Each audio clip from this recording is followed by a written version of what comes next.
those first 4 years are where a lot of the foundations are set. Yeah. And if you can set the expectation high for all those underclassmen below you, then it's just the expectation from there on out. So now with like going back, it's pretty similar, you know what I mean? Because the expectation is just the same. And it doesn't really change because he holds them accountable. And once you have that system in place, it's just all good from there. What's up, everybody, and welcome to the Better at Beach Volleyball podcast. My name is Mark Burrick, and today we have a very special guest. He's coached at a few of our camps. He is the hot new kid on the AVP, relative unknown, and in a year in his first auto main draw, going on to the NORCECA tour actually tonight, leaving for Mexico the night of this interview. And we're fired up to have him and to learn from him and see what we can pull from his knowledge bank and how he thinks about the game.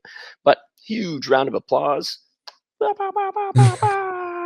Evan Cory, what's going on, buddy? How are you? I'm good. I'm good. Life is good. Just came off of camp a couple weeks ago, kind of settling into that. And I know you In guys Hawaii right now, right? I just got back from Hawaii. Oh, okay. So back to Cali. My brother's starting a little coffee company. Not so little, actually pretty big. And I was out there to help him and actually do a little of like small business consulting, which I'm pretty fired up about. And we made some big steps while we were out there. And now I'm back. So Sweet. hanging out. But you've been busy. Yeah. You just got through a NORCECA qualifier, and now you are on your way to Mexico tonight. So let's talk quickly about what the NORCECA qualifier was like, Mhm. and maybe we could riff on NORCECA. We'll go to the beginning, the whole like intro, where you started playing and everything. So love to hear Yeah. about the NORCECA event first. Yeah, I mean, so far it's been smooth. Uh, I'm hoping it continues to be that way. But the qualifier, we only had 4 teams, and they take top two, which I didn't know. Mhm. But so we won our first game, and then Travis and Timmy, we played them in the second game, and they were like just kind of confused, or like not confused, but they're like, I was confused more, I guess. They're like, "Do you want to play?" And I was like, why wouldn't we play? Like, it's the last round of the qualifier. I want to play for first place. Mhm. But they're like, yeah, I mean, usually like people rock, paper, scissors for first because usually both teams get in. Well, I was like, well, I'm gonna guarantee that I get in. I don't I don't want to put this up to chance. So smooth, felt really, really good. Bill and I just keep connecting on a better note every single day. So just super excited to keep taking that into competition. Nice. You do a lot of stuff in practice and you work on stuff here and there, but it's been good for us. We had the qualifier, which was like I think a week before. No, it was the Wednesday before Panama City. Well, before we get So into that, how did you sign up for a qualifier? So like how does the next 21, 23-year-old Evan Cory sign up to go and travel internationally for USA? yeah, so that was the difficult part for me, because I'm not in the USA system yet. Okay. Like not in the email system or email chain or anything. Thankfully for me, Bill already is, and then my girlfriend, Savvy Simo, also is. And so they get all the emails, and so I'm just like waiting, like, all right, hey, whenever there's an email sent to you, just let me know, forward it to Mhm. me, and that'll help me out. But from what I've kind of noticed and seen is the whole registration system for FIVBs and NORCECAs. The USA just has one link that like connects to all of them. So Mm. like you can sign up for every single FIVB like on one page, and like you can just do it in one day pretty much, and just go down the list and keep signing up and keep signing up for all of them. And then I Right. think as the NORCECAs pop up, that's when those registration links become available. So Mm. it's just, I don't know, it's just weird to me because like I feel You like got to that should check be in really on a easy. regular basis, right? Yeah.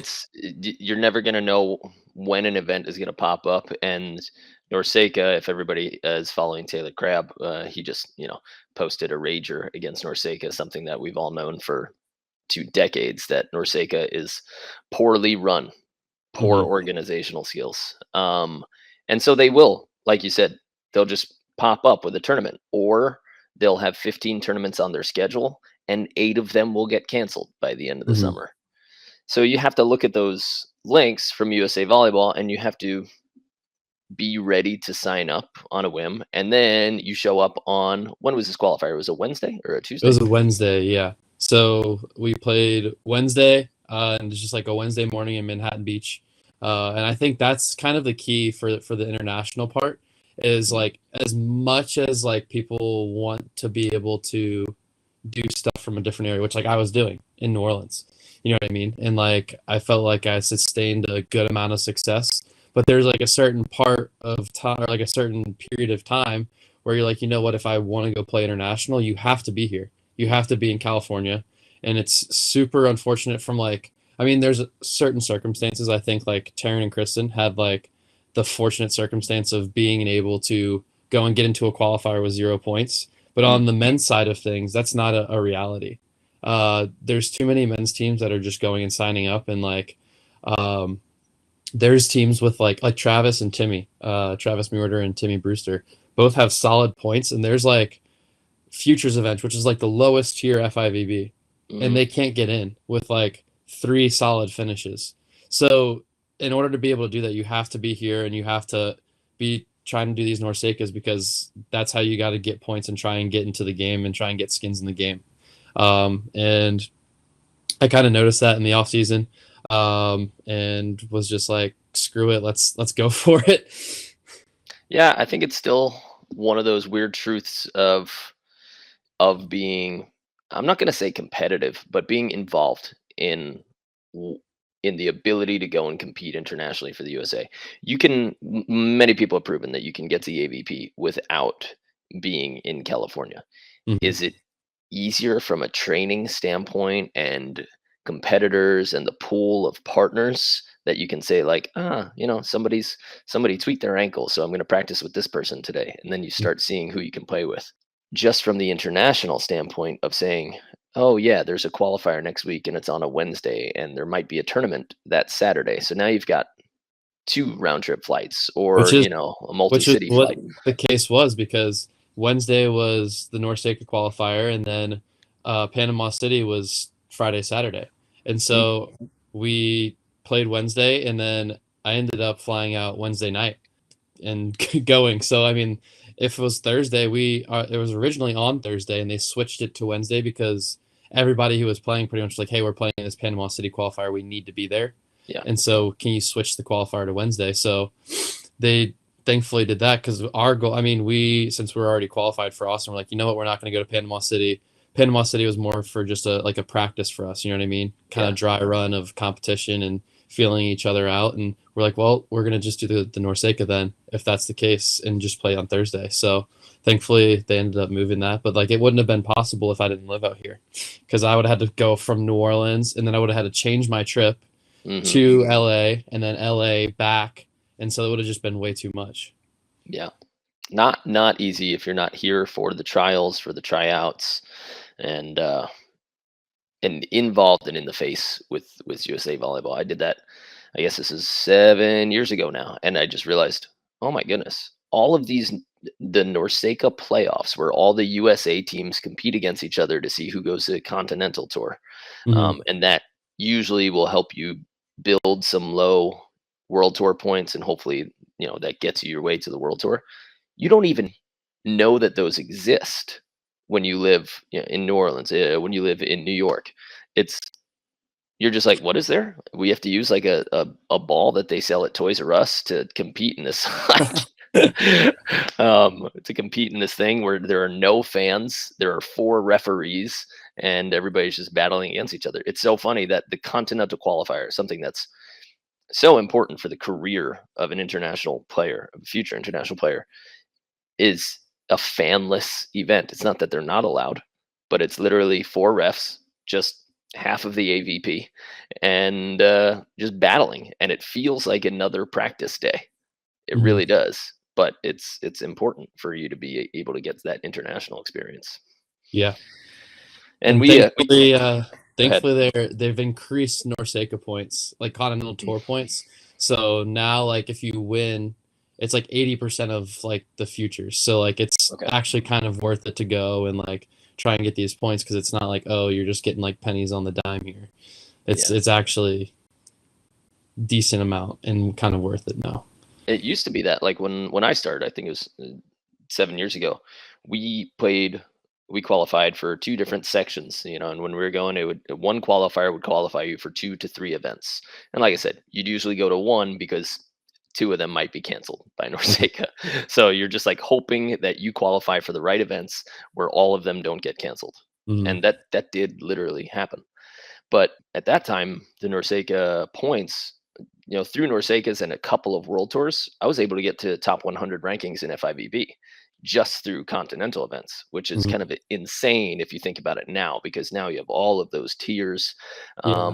and Norseca's pretty low. And we're not going to get into all of the point structures and everything today, because to It's track it too as a complex. player is Too difficult complex. enough. You can't even explain it to a fan. I'm like, you gotta, I don't know, just show up and win a lot, and then you can get into stuff.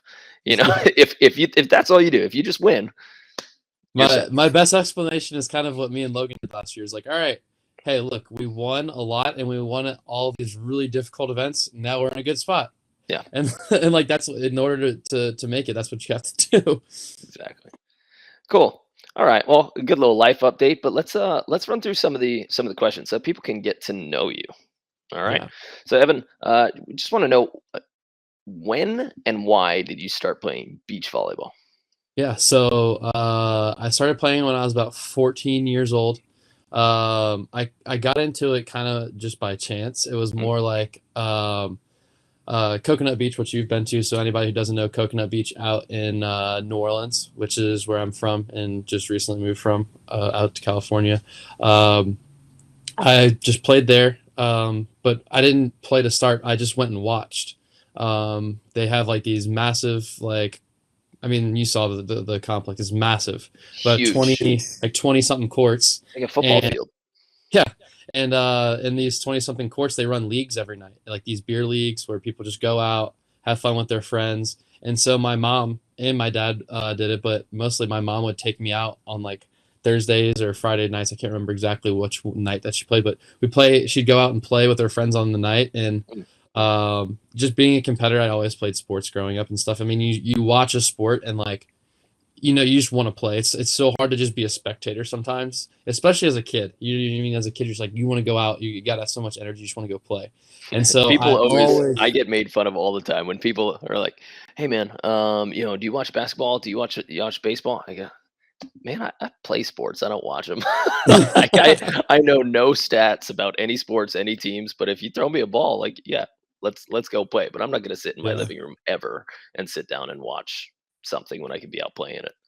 Yeah. So I'm like dying to play, just always dying to play whenever she brings me out, and like they have their team set or whatever, and like she just never let me play. They would never let me play, and I'm Oh just so wow. frustrated. And so a couple weeks into the season or whatever of one of their seasons, they need a sub and they can't find a sub for that night, no matter like who they call their friends and whatever. And so my mom, like on the way, she's like, "Hey, like we don't have anybody to play. You can sub with us tonight." And I was like, yes, finally, and like super excited. And I mean, we're down on like net 14, and like I mean, and we're down in the boonies. Like I Mm, think people are more worried about the beer specials than they are the score of the game.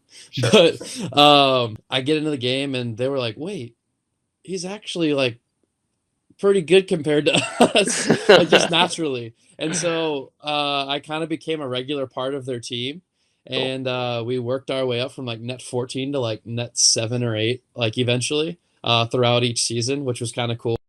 And then the owner of the complex at the time, Bruce White, was pretty big on trying to develop boys juniors. And anytime he saw like a juniors boy out there, was just like, hey, we need you out here. We need like he wants to help. So he'd like coach us for free, and like just like before the leagues would start, would just like bring you out and like run you through these drills and just like absolutely just demolish like any kind of like self-confidence you had about your volleyball game. He's but I mean it made you tough, and it made you it made me a lot better. There was about 8 of us out there, and we got so much better through that. And then through that, just kind of you keep getting picked up. People start seeing you. And I would go out. My mom loves to tell the story like 6 nights a week. So all Right. 5 nights that there were leagues, and then the Saturday that they'd run a tournament out of the complex. She'd Cool. drop me off at like 5, 6 p.m. on a weeknight, and then just pick me up at 11 o'clock. And I just go out and play for like 5 or 6 hours. I'd pepper with whoever I could. I'd play pickup games with whoever I could.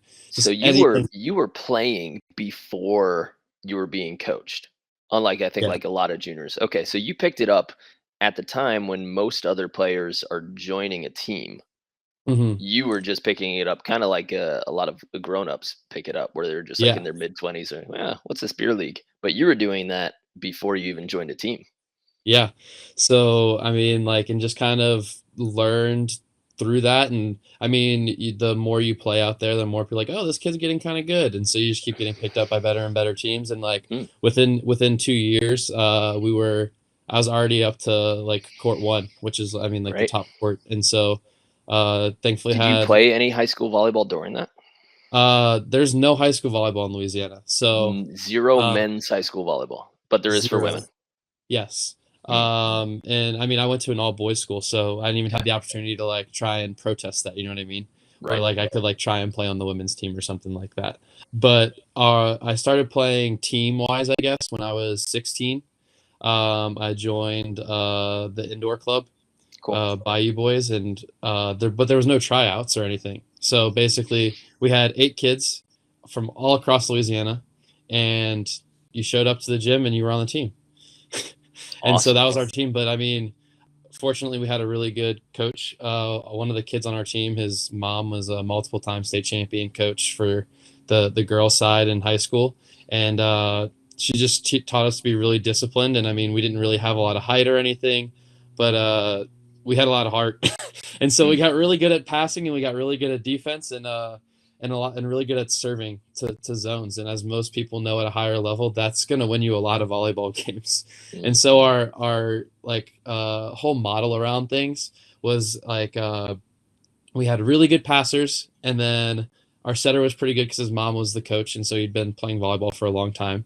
And our whole thing was like just get the ball up and set Evan. And so I mean, she took stats my 18's year, and I hit 70% of all possible balls. oh man, So, which is absurd for indoor. I mean, like that's maybe absurd for maybe indoor. you're getting 20%, like if you're like the guy on any other team, like Hmm. 20 to 25% maybe. But no, 70% of the possible balls is what I was Dang. contacted on the third contact. Woof. And then you went and you played in college, right? I did. I went and played indoor at Lincoln Memorial in Did they Tennessee. re- did they recruit you, Lincoln Memorial? Did they recruit you out of that club system, or did you have to send a tape to the coach, or what happened there? So I joined. There's like a recruiting website called NCSA, and I joined that. Since I was like for the whole two years I was playing from 16 to 18, I was on there, Mm. and I wasn't really getting like much interest or anything, and like Well, you're from uh, Louisiana. No one's gonna even pay attention. Yeah, I'm sure he's the best in Louisiana. Like people would exactly. But like that automatically was try to a cut you down. I have emails where coaches were like, no thanks, you're from Louisiana, you don't have volleyball. I was like, what?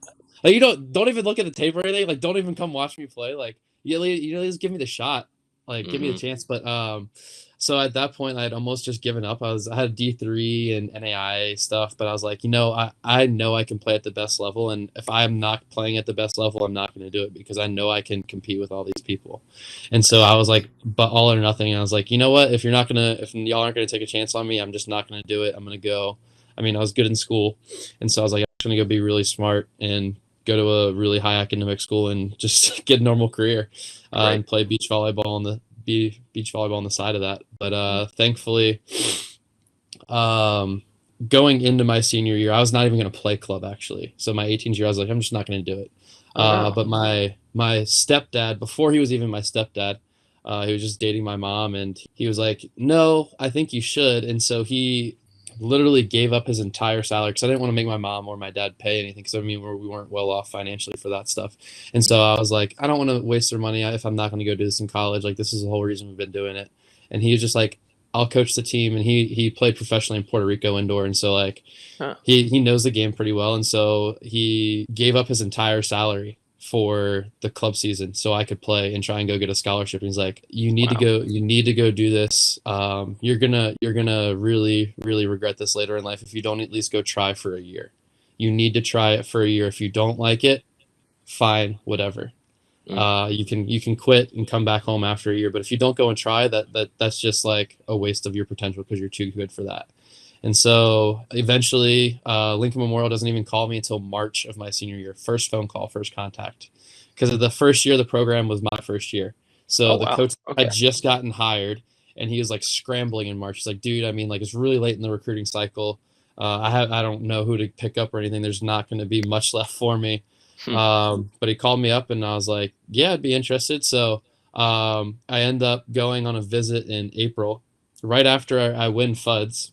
I win FUDs on a Sunday and then drive back home, get on a plane Monday morning at like 5 a.m. So I'm on like 4 hours, 3 hours of sleep, and get on a plane, go visit this school with no team. The coach doesn't even have an office yet. And he's just telling me on this like pipe dream of like what it could be. And I committed basically because like he was like, yeah, like I really feel like we could build this around you. I want to build something special here.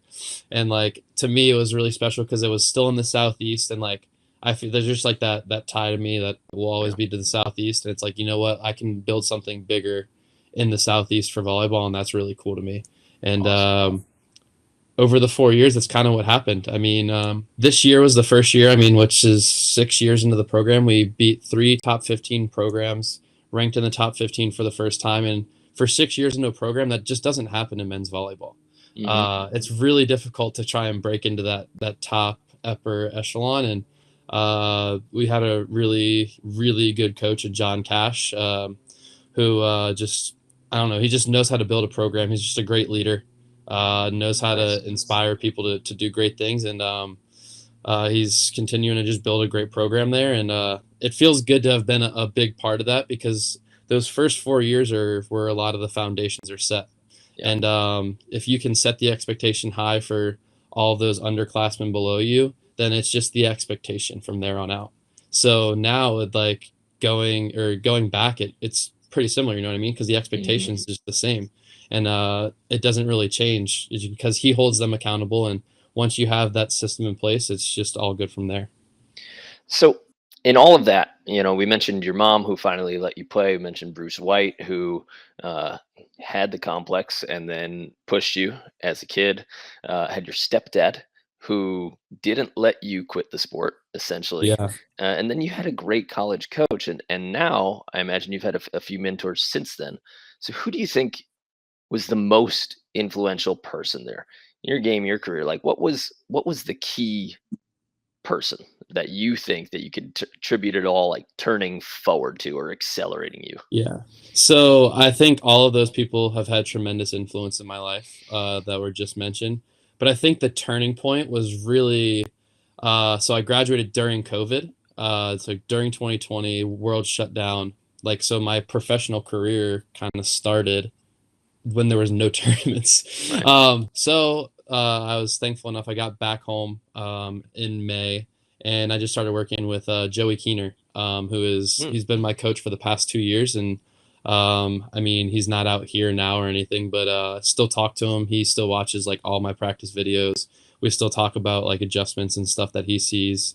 But he literally day in and day out from COVID May of 2020 until I just left in March of 2022, literally 5 days a week. If I was in town, coached me for 2 hours for free.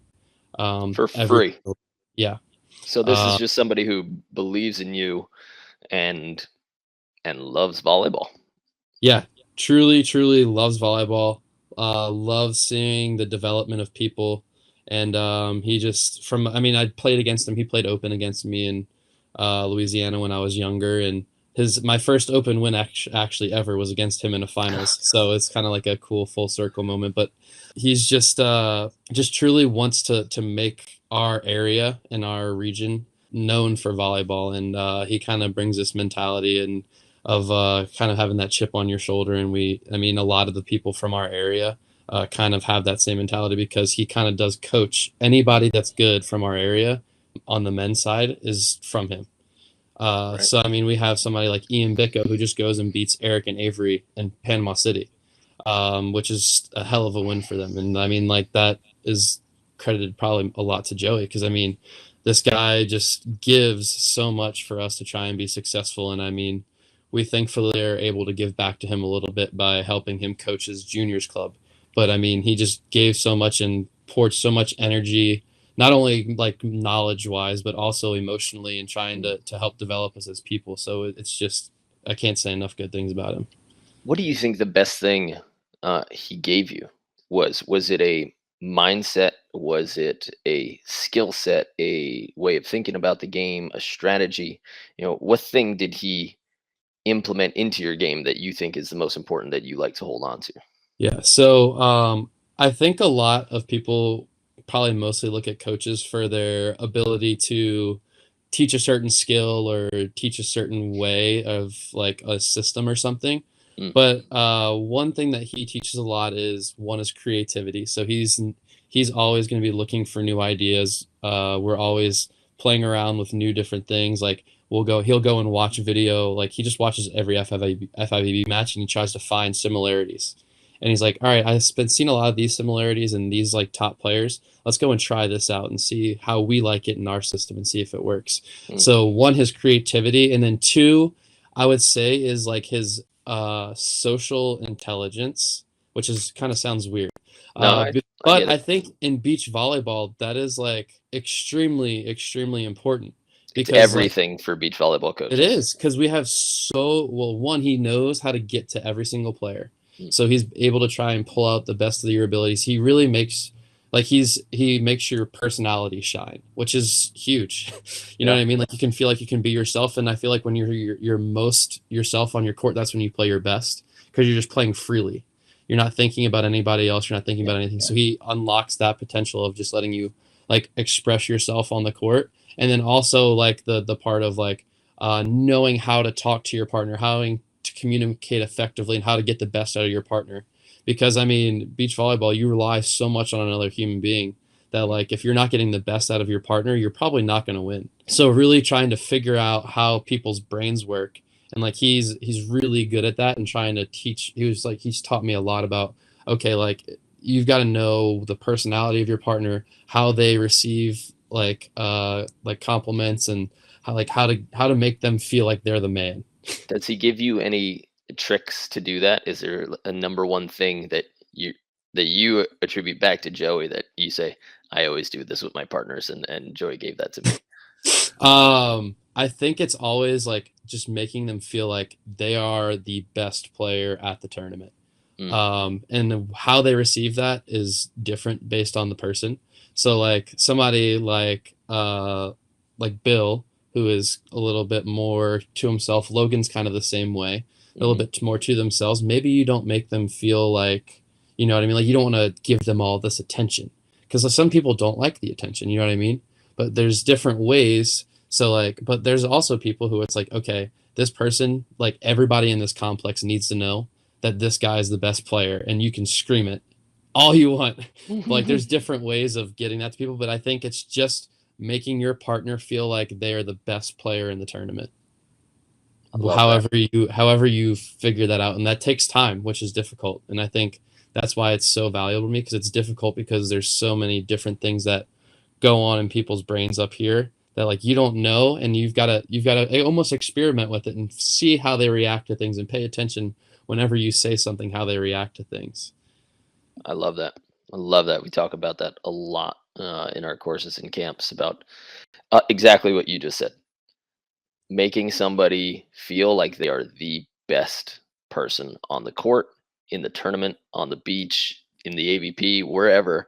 Because when you nitpick and you give like little criticisms along the way, each one of those is a small chip in somebody's confidence. Hmm. And after 40 points, when it's 19-19 in the second set, A lot do you of want chips. that person, yeah, you want that person feeling like a god, or do you want them feeling like they've got 19 things they need to fix? Yeah. There's a huge difference, and most people do not understand that in any way, and they don't understand how to implement that.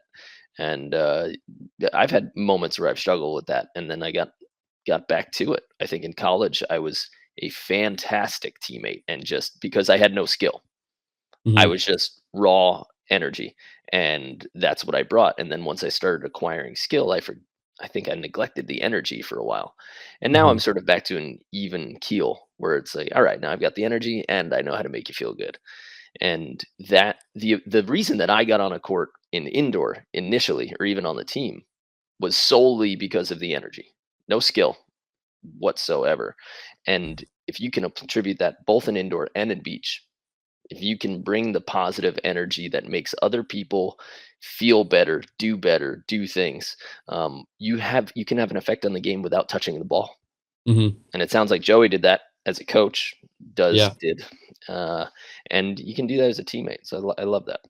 Yeah, and I think a thing too is the other team feels it, you know what I mean? Mm, And that's like it's like not a good feeling when you feel like when the other side feels like they're unstoppable, then like that puts a little bit of pressure back on you.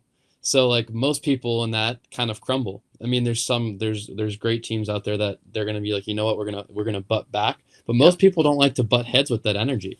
And like right. that creates an advantage for you in the long run because there's so much energy and positivity and like yeah, we're gonna win this game. That like sometimes whenever you get a little bit of a lead, teams are like, you know what, they are gonna win this game. Yeah, even when you're playing like young kids, they're in an open tournament and you're kind of ready or assuming that you're going to beat them down. And they come out with all this energy and they get one kill and they fire themselves up and they start screaming. You're just kind of waiting for them to calm down. You're like, just shh. You look at them like one of the dogs that are yapping. And if they Yeah. never calm down, you're just Then like, you're like, man, oh are these like, crap. when are these guys just going to give up and know their place? And the people who don't know their place by the end of the match, who stay fired up, those are the ones who keep getting the most points. But the people that die down, the teams that like once you knock them down 3 times and they stay down, those are teams that they don't get to play. They don't get to get better for the next set and a half Hmm. because they just feel like a beaten dog. So they're just down there and they won't come back and they won't attempt to learn because all they're thinking is, I'm waiting out this loss. But the people that stay high energy and fired up for every point, they're figuring out each individual point how to win. And that's the team that's going to keep getting better. Those are the athletes that are going to keep rocking. Hmm. Let's move on a little bit to some skills for you. It sounds like you've Yeah. just always been a hitter. You fly. You might be the best jumper on the AVP right now. It's between you and Troy, I guess. Maybe Budinger. But it sounds like hitting maybe came natural to you. But what do you think was or is right now the hardest skill or technique that you're developing or have developed? Yeah, so for me right now, I think it's just still a full work in progress is my defense.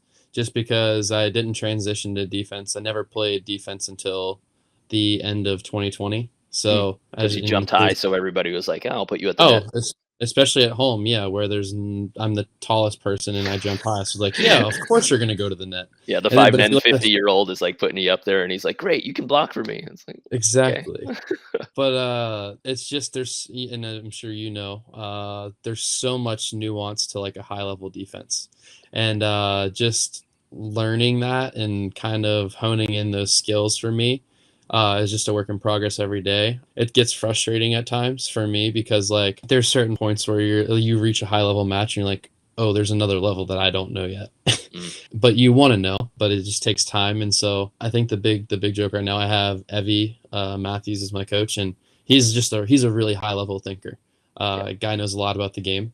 But Hey, sometimes congrats it's to like, him. Sarah and Kelly just I know, won gold. wow, they So look he incredible is right now. still leading top-notch teams. Still, Yeah. sorry to interrupt. Go. No, you're good. But our strength and conditioning coach, because he knows Evie pretty well as well, and he's like, you gotta tell this dude's brain to slow down, because like you said, you only have been playing this for a year and a half, 2 years now, and Mm, Evie's been teaching this and playing this for like 30 years.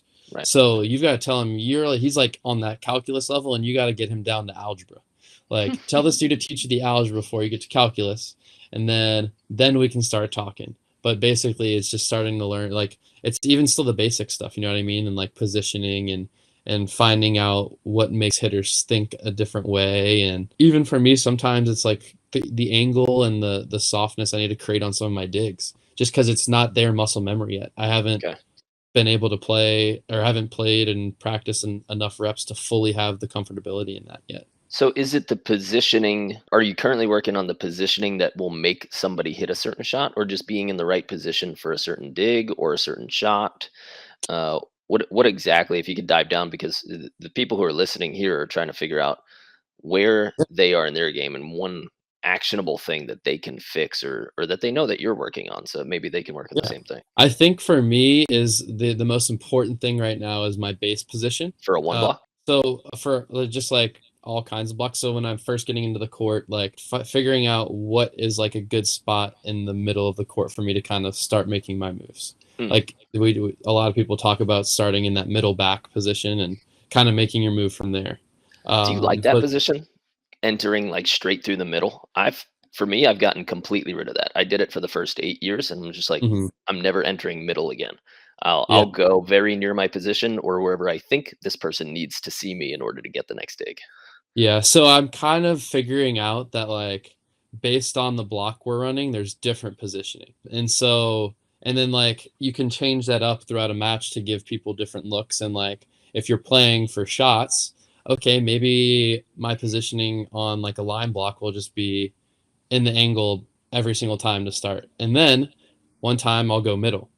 And Mm, then what does that make the hitter think, or something like that? You know what I mean? So changing all of that up to kind of play that chess game with the hitter and try and getting some, especially against teams that shoot a lot, yeah. really trying to give them different visual cues and really trying to make them think and giving them and I like late moves and stuff like that. I think the other thing that I'm really working on right now is staying balanced when the hitter is attacking, because I think I get into this like rhythm of like, oh, this is the shot they're supposed to hit whenever I'm making this move. And so I'm just making this move here, and like it needs to be a little bit more intentional. And I Mm, think that's my problem right now is okay, making that intentional move so that I'm ready to still move whenever they attack that ball. I like that. So you're out of the phase, which I think is important for a lot of players to be out of, where you enter middle, hide your position by sitting in the middle, and then you Hmm. either jump into the diagonal if you got a line Hmm. block, or you jump into the parallel if you got a cross block. Yeah. Now you're trying to play the full point, and that often doesn't work, because as soon as you jump into the diagonal Oh, as a and defender, high level players are going to see that. Game high over. line for sure, and you can't even if you think it's a high line, you're too late because you're off balance by that late Mhm. jump. But if you do that sparingly and you figure out other positions, and then you don't just go for that dig, right? You say, what did this make them do, or what did I do that made them do that? What did they see? You kind Yeah. of figure that out instead of playing. I think way too many players play each point 1 point at a time. Hmm. They sit there and they get so pissed every time they don't get a dig. And then you'll see top level players who just, the other team gets a very clean kill straight to the ace, and there was not even a move to the ball. And they're like, They don't care. It's whatever. yeah.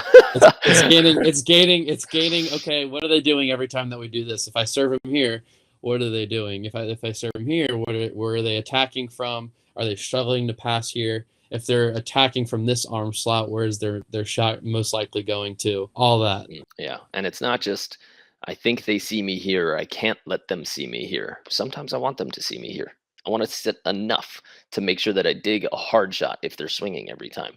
Because Mhm. if you're jumping and you're moving when somebody's You're not swinging digging a hard, hard ball. no way. No way. So you got to choose, like, light on your feet or dug in, depending on what type of player you think you're against or what Mhm. scenario they're in. Yeah, and I think somebody who's helped me out a lot with that is Trambley, who I mean, just excellent defender. Oh Like man. and been able to pick his brain and work with him a little bit, which has been, I mean, so much help to my game. And but just the way he talks about defense, and sometimes he's like, you know what, just stand in the angle, make them. He's like, you know what, hit this ball through me, hit it through Mm, me. I'm gonna dig you, and then when you dig them, it's just demoralizing. And that's what he's like. You want to demoralize your opponent by like they bring their best stuff and you just dig them. And he's like, yeah. that's my favorite thing on the court. 'Cause I mean, that guy's unfortunately, I mean, like his defense is just so incredible, but he did struggle at side out at times, and Mm, like but I mean, he was just like, that was like whenever like us or somebody like me getting a big kill and just like swinging through a block or swinging through a defender, that was his defense. He was like, all right, get it past me. Like, yeah, like that's when like if he gets a great dig, that's when he struts his stuff. I think the people who come from indoor, and Ty did, so he stood down the line because he was a setter in college. He stood down the line against some of the biggest hitter in the country, some of their cross bodies. Hmm. And I played libero for a while in indoor, and that mentality of this is my spot. I'm going to wear this ball and I'm going to dig it. Not my whole team needs to trick this person into hitting something, but just standing in there and saying, I got to dig this ball by just sitting still. People lose that in beach volleyball when they make that transition. Yeah. They lose the ability to just hold their ground. And I think people lose a lot of digs because they're so movie all the time. There's a time and a level where you can get movie, but at some point, you got to go back to that indoor and saying, this is my zone. If Beat me. you hit hard diagonal, I'm digging you. And I did the same thing. And I think liberos do the same thing in indoor where it goes, this is my zone. If he hits this way, I'm lipping him. If he hits another way, hopefully my team is there. But Yeah. I don't think beach players do that because they worry about that whole open space, Hmm. in the other thing, and they say, but what about that? But what about that? But what about that? And if you think, but what about three different things, and you don't You're not choose gonna the dig one it. thing that you're going to defend, right? Yeah, people need to hold on to that, to the hold the ground phase a little bit more, or at least try it. Try it for a few points. Yeah. Okay, so you're currently working on defense, positioning, softening the touches, and then not entering the same way every time so that you can create that look. I Hmm. love that. Well, do you have any warnings or advice for exactly, one tip for players who want to be like you, who are trying to do that same thing? What is one thing that's working for you while you're doing that? So one thing that's helped me, and I mean, I'm naturally like, or not naturally, but like I built my body up pretty big throughout college, and like so physically, like I'm pretty strong. But I think during that time, I also didn't stretch enough. So I mean, like I'm strong, but at times, like I'm not like you. I'm not gonna be doing pretzels everywhere on the court. And I'm not super flexible. And one thing that Ty really stressed to me was like, dude, you need to have like the loosest hips to help with your defense because it helps in making those small shifts. It helps in digging those balls and getting lower to the ground so you can contact that ball lower. And just I found that like the week of stretching or 2 weeks of stretching I've done since Ty's been like, hey, you need to be more flexible. Like and my defense is already improving in all of that, which I think is crazy. And I think another thing would just be watching film of yourself. Mm, That's helped me out a lot because there's sometimes that like you go back and watch and you're like, whenever I was saying like I'm not intentional with my moves sometimes, yeah. like you don't even think about it. You know what I What do you mean? And mean like you, by when you say intentional with your moves? How do you break so that like down? I'm like making I'm like my move isn't as like fast and efficient as it should be to get to my spot so I'm ready. You know what I mean? It's kind of a little bit slower. It's like I'm like kind of getting in there, but I'm not like all right, I'm here and like I'm ready to move whenever the person's hitting the ball. It's like I'm like getting ready when they're hitting the ball when as opposed I should be ready like a split second before. Mm, So that intentional move of like a quick shuffle versus like a open up step, that was my thing. So like I'm opening up with one leg and then shuffling, which is like a half a second, not even. And yeah, so I'm like, if I make that a quick shuffle instead of opening up with my step, um, I'm there in enough time and I'm ready to move. nice. And So then that cueing in on looking and positioning your body at the attacker while doing that. I think yes, that shuffle that you're talking about, because I've gotten into that too, where you shuffle to a place, but you're not actively saying, while I'm moving, I should also be able to dig. Like if you imagine that you could dig every single ball that, like if 1,000 balls were being machine gunned at you as yeah, you're moving, would you be able to dig every yeah, thousand one of those balls? Okay, so that's what you mean by intentional is, yeah. are you getting into a position and making a move so that you are completely ready to dig at every moment or the right moment? How do you interpret it? I think it's just being in a ready position before they attack the ball, because I think I'm getting ready as they're attacking rather than being ready before they're attacking. And I think that's a big difference, because I think that's the difference between you're loading on your left leg versus you're balanced in the middle. And then if you can't push back to the line if you're loaded, and then you know what I mean. So I think it's that. So I'm balanced before they attack, not when or as they attack. But what about the people that say that then you're giving up their spot? Once you're staying there and you're balanced, what about the people that say, well, okay, but if I've stopped in that position, then they know where I am and then they can shoot away from me. How would you answer somebody that asks that? I think I mean you're gonna start reaching a high level where people are looking almost as they're attacking the ball. But like if you're set like after the jump, most of the time you'll be in a good position that they're not going to fully see you, or you can just make a little small move here or there with your upper body to where your lower body is still balanced so they can still think something else. But I think I mean there's a certain like I mean and for most of the people probably listening to this, if you're set after the person is in the air, nobody is going to be seeing that, you know what I mean. And if they do, you should have a blocker that's decent enough, and if they just see you in the angle and pop it up high line, you should be balanced and ready to move to that spot. And you should be, and if they're seeing that at that kind of a level, then like that person probably shouldn't be playing in a lower level tournament. Sure. Yeah, and I think there's a couple things to unpack there as well. It's the people who only jump 4 or 5 inches. Say you're playing those little jumps. There's not that time to move in between Mm-hmm. takeoff and jump. So for those people, maybe get more stable earlier, Yeah. because if they're jumping that low, they're probably not going to I shoot was or gonna say pound the ball effectively anyway. the time that you're gonna have to chase down your shot's gonna be greater. So let them see you, and then make them hit a good shot and beat you, because you're Mm, gonna have time to go and run that thing down. right. But if you're playing against a high flyer, then you need that drill of let them jump, then I move. And that, like, that red light green light situation where you can't even lean. You got to stay completely neutral, Mm-hmm. take off, move, and balance, before the hit. And that has to be so quick and so small.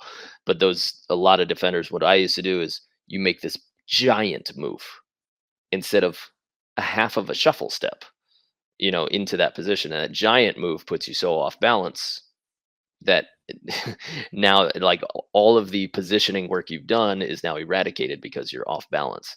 So I Mm-hmm. think people could probably do with some smaller shifting, like little half shuffles, and that practice of seeing somebody jump, like you were saying, then moving. I think a Yeah. lot of people, they move on the jump, and Mm-hmm. that's too early, because I can still look at you while I'm jumping. I Yeah. can't really see you too well, like way after I'm in the air. But while I'm jumping, if you're leaning or moving, I was I'm gonna gonna say have if you. you're taking your look in that step close, as your eyes are dragging up to the ball, you're still seeing in your peripherals what's kind of going on, Mm, just a little bit. And so, I mean, if you make that big move whenever my peripherals are on their way up, or and I'm seeing that big move, I'm like, all right, easy. nice. You do have, and at least you project it, just a ton of confidence, and you've backed it up with big wins, Mm-hmm. consistent big wins. The times I want you to describe for somebody a time when you weren't feeling confident, and what you did to overcome it. Do you just shut it up? Do you bury it deep down? Do you go back to the drawing board? Do you have any times where you weren't confident, or you were just drilled it into your body that I will be supreme confidence the whole time? No, I mean, through this whole journey of defense, like all of last year, everybody kind of was like, you're not a defender. Like people, I mean, like I still hear it from people out here. They're like, you're not a defender, you're a blocker. And like I get pretty pissed about it. Like, you know what I mean? It's like, all right, well, I'm not a defender, but I took a ninth place in an AVP. And most And people can't say that. they're only saying that because there are no blockers left, and they all want you to block for them. But like, I was like, okay, well, I mean, at that point, I was like, well, I took a ninth, but like in the beginning of it all, and like I'm struggling, and like it's frustrating. My entire off season of 2021, so like from like November of 2020 to like March of 2021, it was a struggle. Mm. Like there was times where I just like go home and I'm like, I'm not going to be a defender. There's no way. I'm not good enough. Like, um, but I think one, Joey helped me out a lot with that because he just, no matter what, unwavering, was like, no, you're good enough. Like day in and day out, he's like, we're gonna go through struggles, but this is the process. And then two is just like, I feel like most of my life I've had to just bet on myself and like just roll with it, whatever cards were dealt. And I was like, you know what, my hand's gonna win no matter what. I don't know how I'm gonna win my hand, but whether it be through bluffing people or doing something, I'm gonna figure it out. And so I think I kind of got to a point like, you know what, like I don't, I might not have all the answers right now, but I'm going to have all the answers at some point in my life. And I'm going to keep working my butt off to try and get to that. And so I think it was the confidence more in myself, like as a human being, and my work ethic and my character, of like, you know what, like nobody's going to put in this work to try and get to where you need to be, even like, and then you already have really good physical gifts. So, let's use those two things. And like when there's times you are struggling, so let's say I'm not the best defender at this point, and but there's other things that I can do to help offset that. So in the process of becoming the best defender that I can be, let me also do the things that I do really well and help me still win while I'm learning that. And I think that confidence is kind of like building it through that and not necessarily harping on the negative, but kind of, you know what, we did this really well today. You always do this really well. So let's keep doing that whenever we're in competition, because we know we can win that way. So I think that builds that confidence. Whether you know it or not, you just basically talked about something that people talk about in psychology, sports psychology, and actually sales, which is called future pacing. And that the confidence in your future, where you're at or where you're struggling right now, that's not where your mind focuses once you get into trouble. And correct me if I'm wrong, but you take a look at, yeah, but this isn't where I'm going to be. Hmm. You know, this is a step along the way because you see yourself as a champion in 1, 2, 3, maybe 5 years. But you say, this was one of those things that I had to learn. This is a month-long struggle that I have to go through in order to bring me to that next level. Instead of sitting in that misery and saying, this is where it sucks, you say, this, your mind doesn't say, this is where it sucks. You say, this is where it's going to be great because of Yeah. this.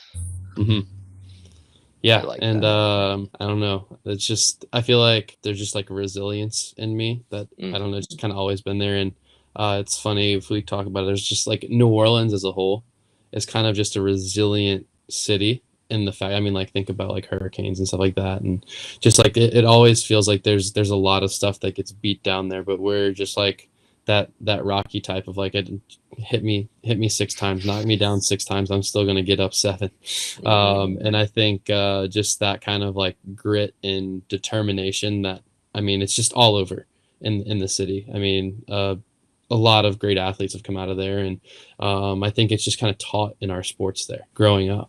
Do you visualize? Do you have any like techniques where you say you have a picture of yourself mentally, or an actual picture of yourself, or a picture of somebody else that you've cut out your face on and pasted it on in your bedroom, that you hold on to that picture? Or is it just the idea of like, hey, I'm going to be the top defender in the US, so that's the mental picture that I have? Or is it you like sitting on a podium, or is it you doing interviews afterwards? Do you do any of that visualization? I think in my brain, it's one, I know that I can be the best defender in the U.S., and that's a goal. Two, I know I can be an Olympian. And then three, I know I can win a gold medal in the FIVB, if not the Olympics. And that's what I tell myself in my head. And you know, when you first start like thinking about those things, you're like, no, you're crazy, whatever. And Mm, like I think a lot of people when they hear that stuff, they're like, oh, it's crazy. But it's interesting because I feel like the more that you think about that, and then the more that you put the work in towards it, the more that you start, you know what, this can happen. This can happen. This actually can happen. And so I feel like I thought about that like a couple of years ago in college, and I was like, you know what, I could play professional volleyball. Like and at that point you're like, yeah, you're crazy.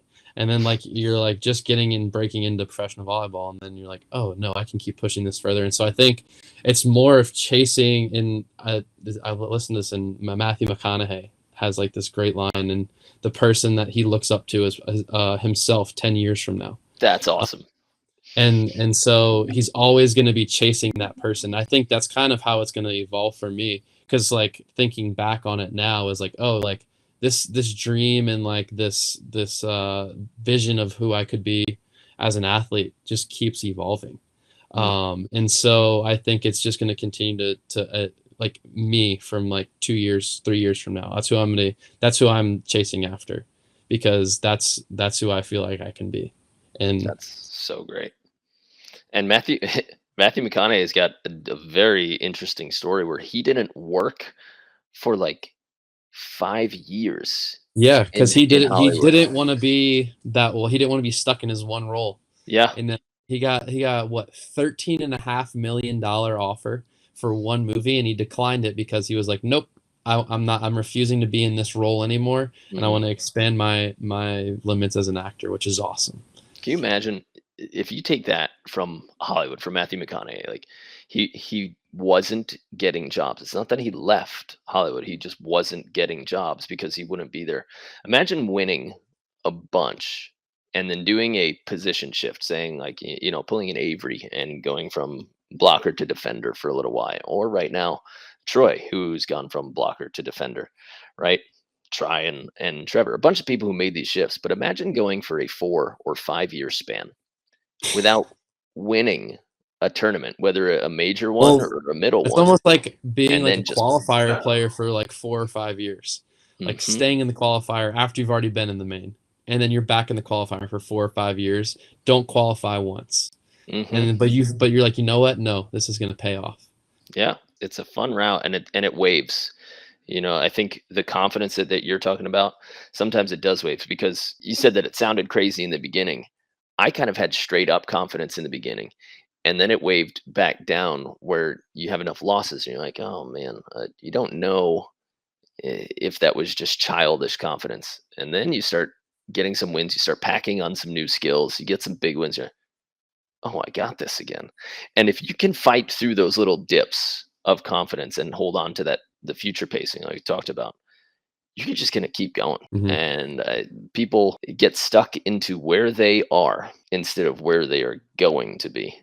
And I think people need to continue to do that. Players need to continue to hold on to where they're going to be, just like you said. Well, just a couple more questions that we have. So I just want to ask you, are there any tools, equipment, food, supplements, or just must-haves that you always need at home, at practice, at the gym, or on the road while you're competing or while you're just relaxing? I think a big one, and I've kind of gotten to a habit of it, is like 2 to 3 times a week, like hydration, whatever kind of powder or whatever, at least doing that, like that 2 to 3 times a week, regardless of hydration powder. What do you mean? Like those little like liquid IV packets or any of that kind of stuff that people love to drink for tournaments. I've kind of noticed that if I do that like 2 to 3 times a week, it helps me out like muscle wise, and it helps me recovery wise. I feel like I'm not like, because like sometimes my muscles, I have like problems, huge like, muscles. Yeah, exactly. Yeah, okay. And so like, but that's a lot of muscle to like constantly be like straining. And so like I'll notice my muscles get super, super like tight, and like not like I'm not gonna cramp, but it feels like I'm gonna cramp, and like that tightness. The tightness, really is pretty relieved if I'm like staying on top of that. And I mean drinking a lot of water does stuff to a certain extent, but I've noticed that like if you don't get those electrolytes in you, like you don't retain the water as well. So that one's a huge thing for me. So I don't have a specific brand or anything like that I swear by, but like hydration, like electrolytes are a must. This is going to sound really, really weird, but at tournaments and it's kind of just like my superstition, gummy bears, because like I like 20 minutes before a match, I'll just like eat a mouthful, and like it's like because gummy bears instantly turn into like that sugar in your body Mhm. and like spikes your blood sugar levels, and like I'm like ready to go before the match then.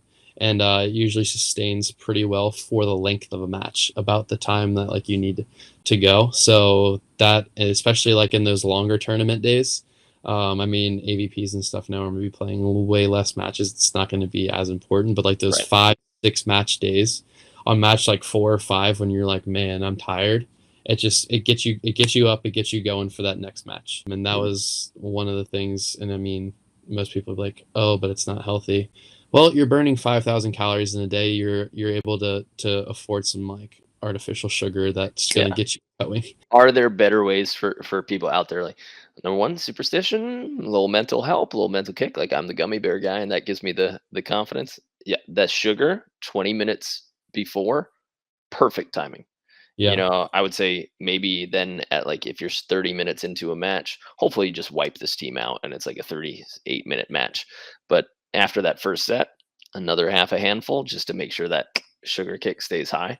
That's Yeah. how it works. And you could do it with fruit or some better sugars, but any little bit of sugar at that point, so long as you didn't take it an hour before the match and now you're on the sugar downswing, Mhm. that'll be bad timing. But 20 minutes before the match is perfect. And then if you can just keep it with a couple more, like supplement yourself Yeah. with a gummy bear every side switch.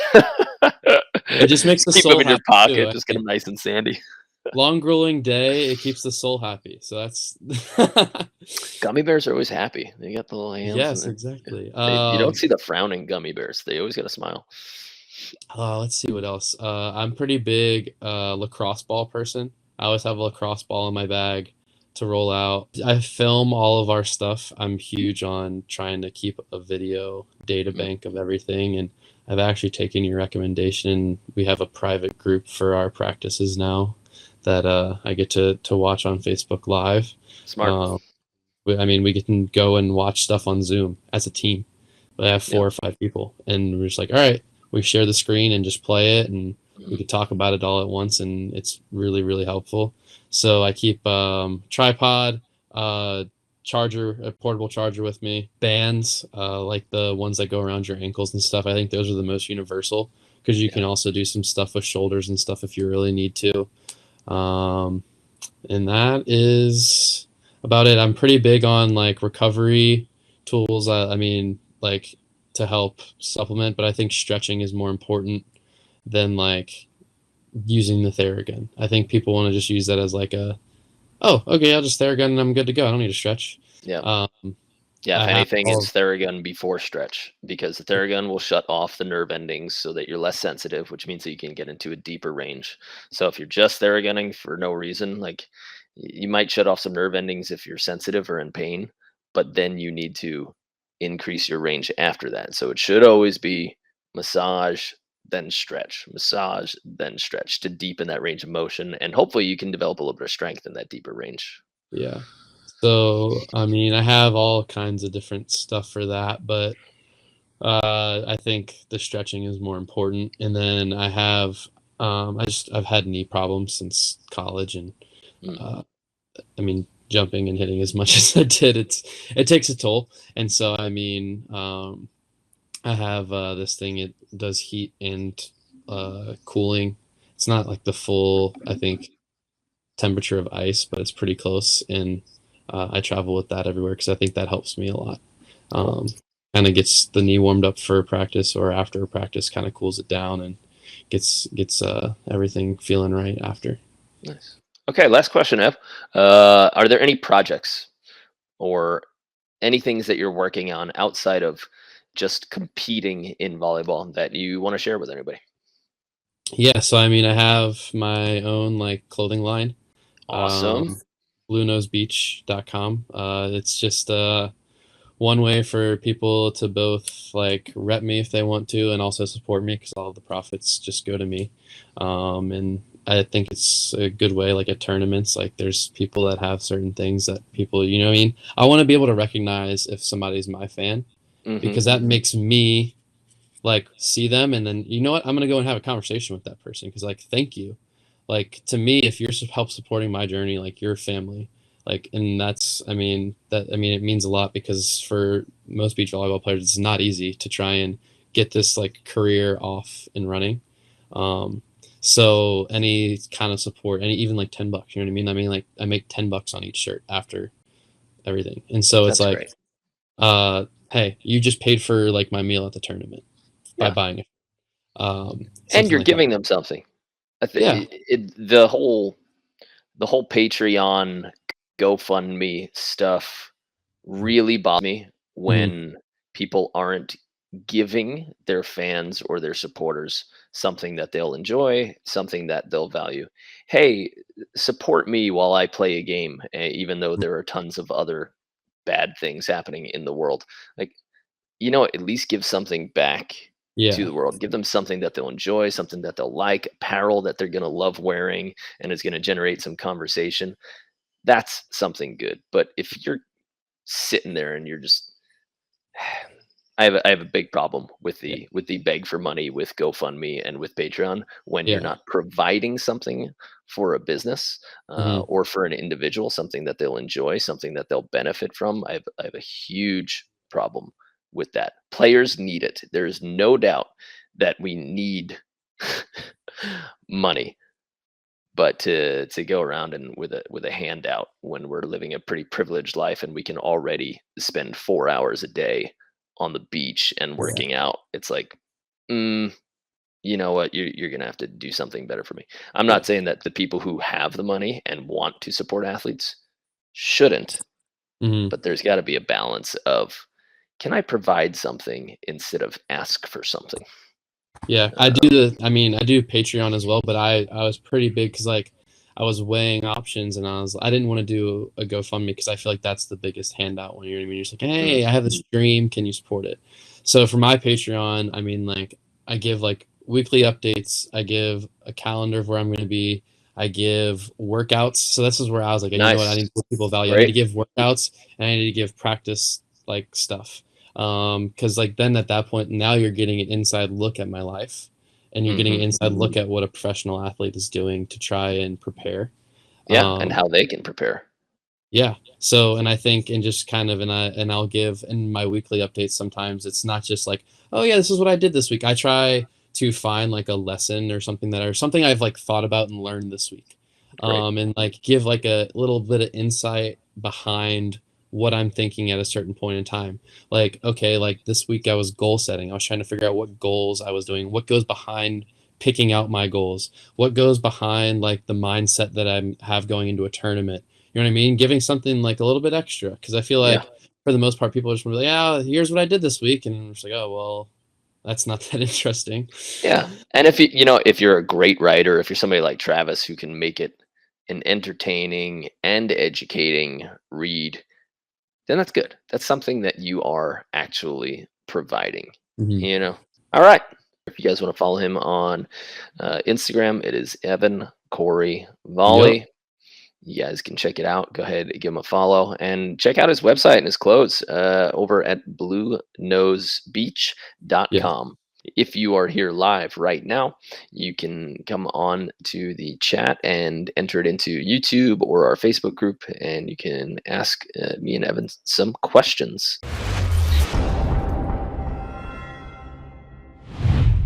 First one is from Diana Marquez.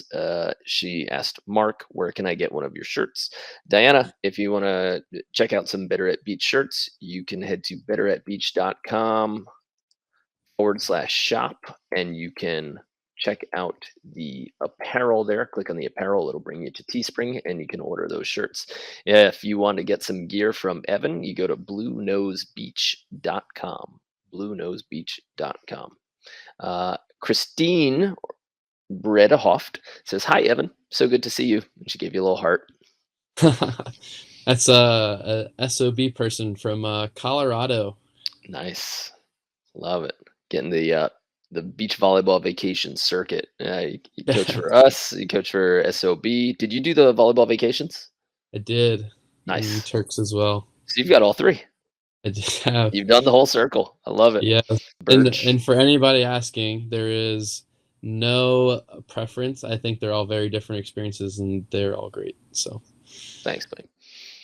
Except ours are the best. But if you want to get better, Ron Birch says, kick some butt in Mexico tomorrow. My son's girlfriend is there, and maybe she'll swing by and watch. sweet. Tammy Clark Knapp, how you doing? I kept trying to convince my kids to Hey. play. All I had to do was tell them that they can't play. I would be careful with that, Tammy. Sometimes you can knock somebody down and they will never return. When you tell somebody they can't do something, it's confidence is a weird, fickle thing with some people. And if you tell them that they can't, a large majority will shut down. And it's not that there's anything wrong with them. It's just that will hit them in a certain way that, I don't know, they might not ever return to something that they love. And so I like the support that you were given, Evan, aside, you were given the opportunity to play, and that's when it hit you up. Yeah. I don't know if there was any benefit from keeping you keeping you on the sidelines for 2 years, but the opportunity to play and telling you that you can is what really fired you up. Mm-hmm. Okay, John, thanks for your input. He'd rather watch play sports than watch any day. Monica said rail splitter. Do you know what that Yeah, means? that's Lincoln Memorial. That's our mascot, the rail What? splitter. The Yes. Lincoln Memorial Rail Rail Splitters. splitters. Yeah. So this school was founded in honor of Abraham Lincoln, and one of his nicknames was the rail splitter because basically what he used to do back in the day, he cut railroad ties, split the railroad ties, and he was a rail splitter. There you Fun. go. That is a fun And fact. and our mascot is literally Abe Lincoln with the top hat, and he carries around an axe. It is so sick. Well, hey, next question. Grabowski, love you, buddy. Thanks for following the conversation. Chris Littleman. Do you know Chris Littleman? I don't. I feel like I do. Strong player who used to absolutely poop on me when I first came out to Huntington. And he is now up in Seattle, Washington, maybe. And he plays at Seaside a lot. Okay. And he loves hitting jumbos for how much it just demoralizes people. And he says, how many jumbos need to go down before you cheat to the jumbo? That is. Thankfully, thankfully for me, if I'm playing in the angle, Mhm. I am probably one of the more rangy defenders just because of my height, and I don't ever like think about the jumbo. If it comes at me, I usually can just jump up and like get it in an Right. awkward way, and I mean that's kind of what you do with jumbos. You don't really ever just like, oh yeah, I'm planning for the jumbo. Yeah. There's like two players that I can think of where you sit there and he's gonna go to a jumbo at some point, and I usually know when it's about to happen. But everybody who is I feel like so both of these players you're concerned about to about that shot, before you're about to say the people, I just want to guess. Is it Phipps? Justin Phipps is one of mine. I haven't played him in so long, so maybe he used to get me before I was thinking this Then way. somebody like a Dana Camacho is like the Yes, people I were he's thinking. somebody who comes to mind for sure. You know who, like Hayden. Yeah. Hayden will go for a jumbo at some point when he's in trouble, and you got to know that he's pulling that out because when he's trapped, when a lot of great players are trapped, great defenders usually think, okay, now they're going to go somewhere short around the block, so I'm going to step up. And great attackers know that great defenders are thinking that, so they punch it deep and fast. And so you got to play that little balance game where you don't sprint behind your blocker, where you step up, but you're still ready to sprint instead of sprinting to location you think it's going to Mhm. be. So you got to hold that ground real nice. And for anybody who's like so concerned about getting jumbled all the time, it's not going to happen a lot. Just stay at 3/4 depth. If it does happen, jump and tomahawk or take a step back, but take that out of your concern unless you're one of the 5'2" people who really needs to be quick on the ground. And in that case, don't jump and go. Keep your Trying to ass burn. keep your ass low to the ground. And then when the ball goes up, you can't let your head or chest go up. You got to sit your butt down so that you can run. But people lose the ability to run when their chest and their head come up. So Norseca is happening tomorrow in Mexico. When's the tournament start? And are you going to attempt to live stream? Is it going to be live streaming anywhere? Yeah, so my goal is to live stream on my Facebook because I don't think it's going to be streamed anywhere, and hopefully I don't know what the rights thing in Mexico will be or anything. Hopefully that doesn't run any issues, but my goal is to kind of live stream, and then it'll be on my Facebook, and it starts on Friday. Okay. So we were required to be there on Thursday by 6 p.m. Kind of check in, do all like the formal stuff, and then Friday is pool play. Saturday, Sunday, I think is playoffs.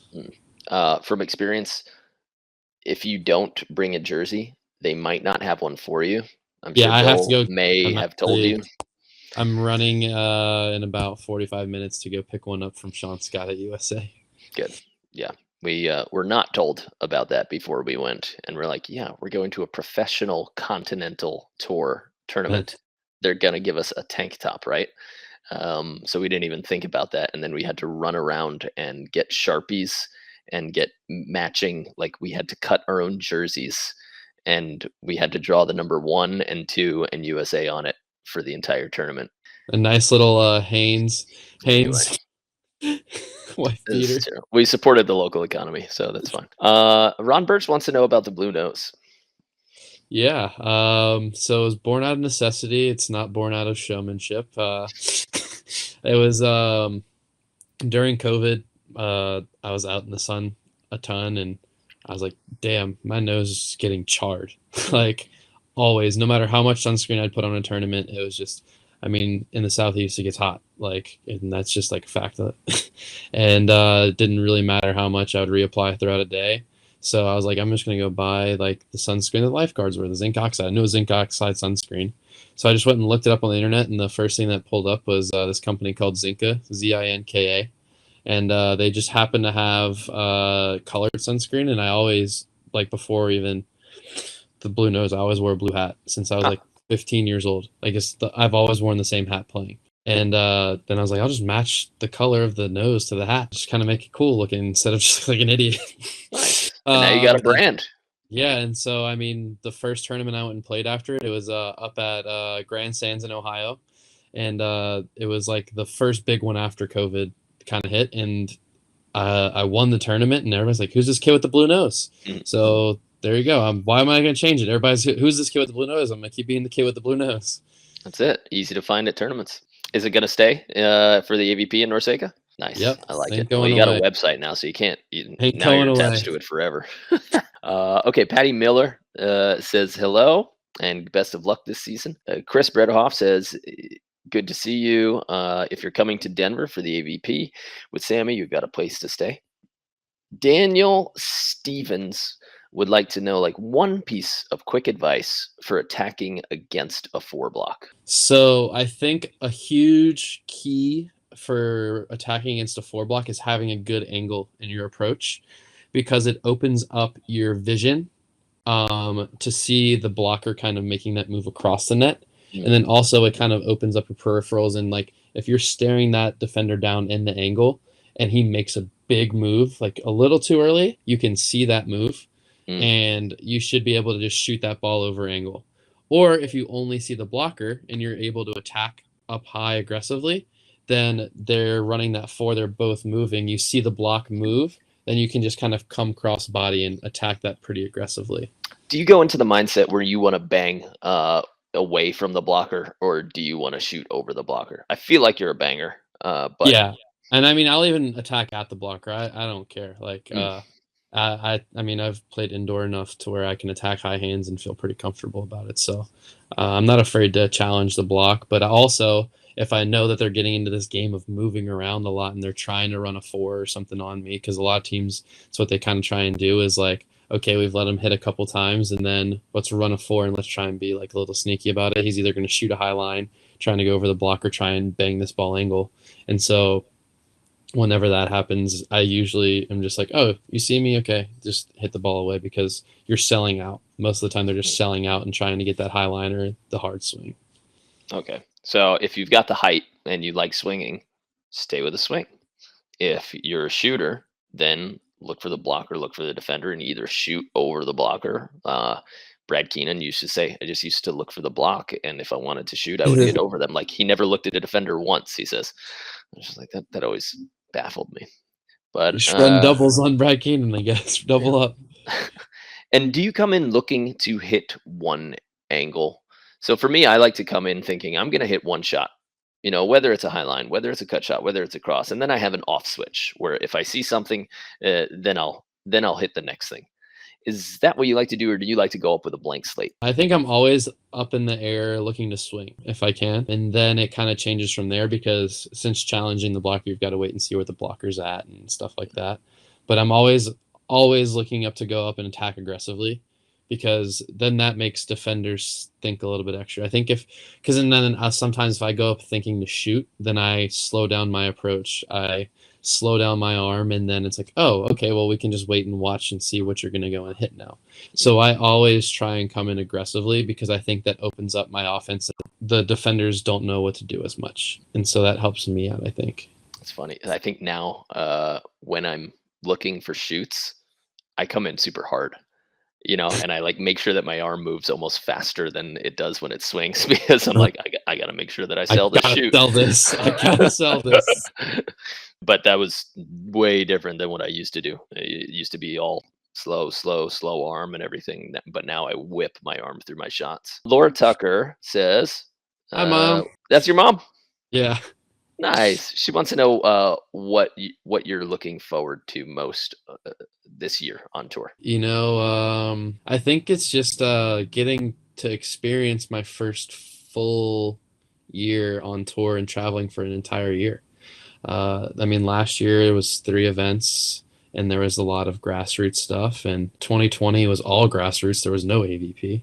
And so this year, I finally get a full schedule. I finally get the opportunity to go and play some international. So just getting to experience everything. And I want to kind of soak that all in at the same time as trying to win. You know what I mean? But I think it's going to be cool. And it's something I think you can't take for granted. You know what I mean? I want to take it in, and I want to be able to feel those emotions of the first time going places and traveling and doing all these cool things, because it's like you were saying, it's an opportunity of stuff that we get to do that most people don't get to. And so I want to take advantage of that also while competing at a high level. Cool. How many times, Eric wants to know how many times you're practicing on the sand right now? So as of right now, we're 3 to 4 times a week on the sand, and then 3 to 4 times in the gym as well. Okay. And it's about a 2-hour practice and a 1.5-hour lift. That's yeah. Okay. Yeah. And then there's 30-ish minute thing that we kind of do 30, 45 minutes. That's every day that my strength and conditioning coach has me doing. Okay. Is that a mobility or a conditioning or a? It's more deficiency in what he's been seeing. Okay, let's build these muscles up every day. Whereas we'll do the whole body and whatever we're focusing on as a team, these 3 to 4 days, but every day you need to be doing this so you can catch up to where you need to be. And then stretching and stuff on top of that, which I feel is another hour in the day at least. Nice. Is that like a glute activation or a back pedal or a side shuffle? Or you don't have to share it? Yeah, it's a lot of posterior chain stuff for me. A lot of hamstrings, a lot of glutes, because I have really large quads, but I don't have massively large hamstrings or glutes. Well, it's nice to have a trainer who can see that and then give you that homework. That's such an advantage for people who, kind of go it on their own all the time.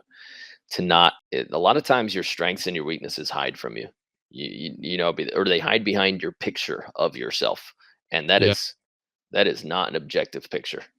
And to have somebody, a coach, a trainer, just looking at that, even if it's once a week, to say, hey, here's your homework for the week. Boom, boom, boom. But if you're somebody who sees a trainer once a week and you don't get a homework assignment from them, you're wasting your time and money. Yeah, and they're not doing their job. Okay. Rucky Life asks, what's the hardest part of living and training in California? I think the hardest part of just being a professional athlete is the discipline it takes. Because there's a lot of times, I'm 24 years old. I have a lot of friends. They have a lot of social life and stuff like that. But there's times where you have to say no. And like I think like at a younger age, that's really hard to do, especially like you see your friends going out and having fun, but it's 2 days before a tournament. It's Wednesday or Thursday, and you're like, you know what? If I go and drink tonight, I'm not going to perform at my highest level. So I think it's living the discipline. It's I love fried chicken, but guess what? I ain't getting to eat fried chicken because it ain't healthy for me right now. And it doesn't exist in California. It's all raw, So I think naked, faux chicken, vegan. and I think that kind of creates the difference between the highest level and the lower qualifier level players is that discipline day in and day out. Because it is every single day. You know what I Yeah. mean? And I think if you can't do that every single day, if you take 2 days off, if you take your Saturday Sunday off, you're not doing what you need to do. Right. And I see people come to California and you're like, yeah, you made the first big step. I'm proud of you. You're going to go get it. And then they get into the wrong crowd, the wrong life, or the wrong temptations, or the wrong part time job Mm-hmm. that crushes them, Pushing introduces too them to much. Yeah. party life, changes their sleep pattern to a point where, if you're bartending, right? You think like, you know what? I can bartend. Well, if you're bartending, you're on your feet all day long. You're bending over, so your low back is shot. You're tempted to drink all the time. You're probably meeting a bunch of guys and girls, and that's like gonna try to zap your time away. And Yeah. you have to figure out what you're going to do to support yourself that is going to take away from your volleyball the Mhm. least. Because if you stay up till 4 a.m. during the week, your body's going to want to stay up till 4 a.m. during a tournament, and you're going to be screwed. Like Yeah. that's the time when you fire up is after 11 p.m. if you're a bartender, right? Yeah. And that is not serving you on the court. So too many people get out here and then they get, Californicationed and Mhm. they forget why they came. It was for Yeah. volleyball. Thanks for having me on, and looking forward to a good year. Good. Hell yeah, See man. you in Austin. See you in Austin. Good luck. Appreciate your time. Guys, go follow him at Evan Cory Volley on Instagram and check out his swag collection and maybe join his Patreon so you can get his practice updates. Check that out at bluenosevolley.com. Yep. Awesome. Yeah. Of Thanks, Evan. Appreciate you. Have a good course. one, man. See ya.